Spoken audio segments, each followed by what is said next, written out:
30 December 2025, Gold USDT analysis. Today, the XAUSD pair is clearly in a bearish trend.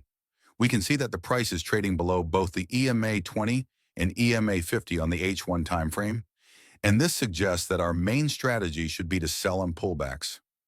Key resistance levels. The primary resistance zone is between 4,375 and 4,390. During the London and New York sessions, it's important to wait for confirmation on the M5 timeframe. Look for patterns such as a shooting star or a bearish engulfing candle near that resistance. Once that candle closes, that's the signal to enter a sell position. Stop loss and target. The stop loss should be placed just above the recent high on the M5 chart.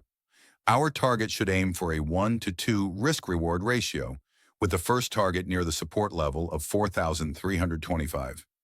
Key support levels. The support zone lies between 4,310 and 4,325. If the price moves into this zone, consider buying only if there's a strong reversal pattern on the M5, like a hammer or a bullish engulfing candle. Important reminders. Always ensure the candle has closed before taking any trade.